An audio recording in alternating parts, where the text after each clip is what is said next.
Многу често се случувало и во случаеви кај што не гледаат 3 девојчиња, 2 девојчиња, зимаме, носиме, товариме, ставаме за кога станува збор, па и за се што правиме и во преплет, многу често има тешки работи кои што сами ги мекнеме. Каде бе девојчиња вие?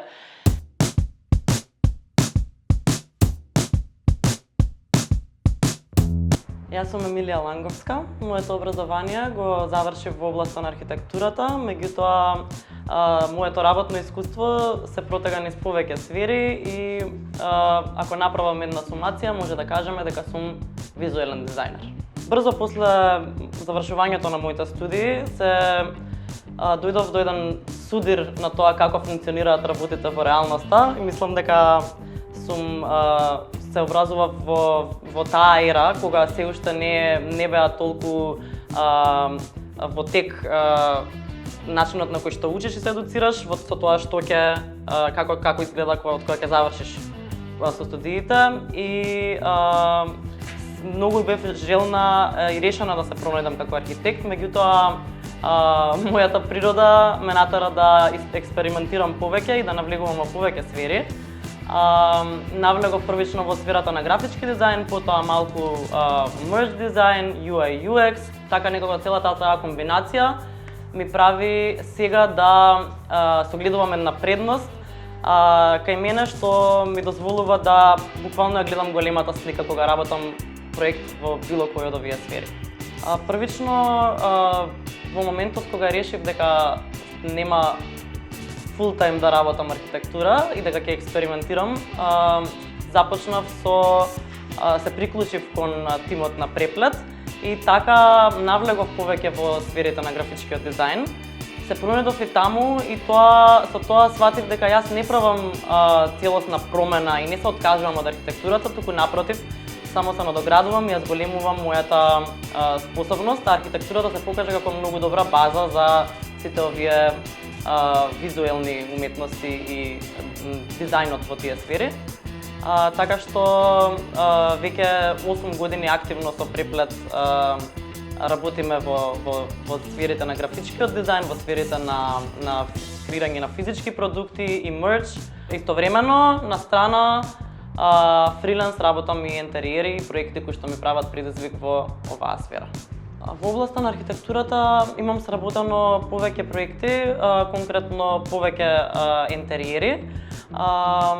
Дел од нив се Бистро Комедија, Концепт Стор Урма, повеќе канцелариски простори и неколку станови, а еве сега за прв пат овој простор каде што се наоѓаме е мојот иден стан и е прв пат проект кој што го работам за себе. Кога се работи на еден интериер, процесот сите знаеме колку е конфузен и колку е хаотичен.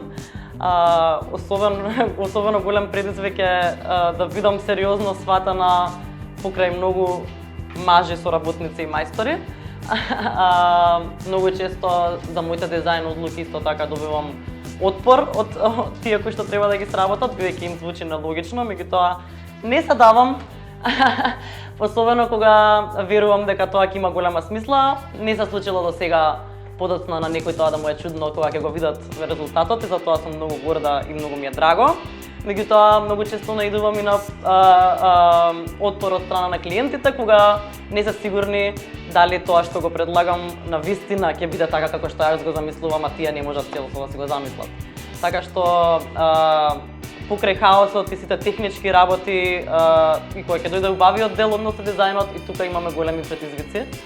Така што доста е благороден процес, бидејќи подоцна ствар на вистина јас уживам дори и во интериерите кога нормално не имам други клиенти, уживам во моментите кои што сум сакала да ги постигнам, како игра со светлина, игра со бои, со тонови, текстурите и останати елементи кои што сакам да ги комбинирам и да ги мешам стиловите во моите дизајни.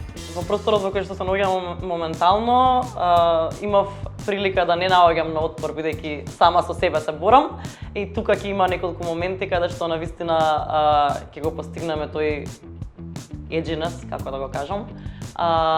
И луѓето генерално не сакаат да излегуваат многу од рамките, меѓутоа се воодушевуваат кога ќе видат нешто што е надвор од рамките. Така што јас сакам некако во процесот на работа, во мојот процес на работа да успеам да го пренесам тоа што јас сметам дека еден простор го бара или го дозволува и подоцна сите да уживаме во бенефитите кои што ќе ги носи тоа.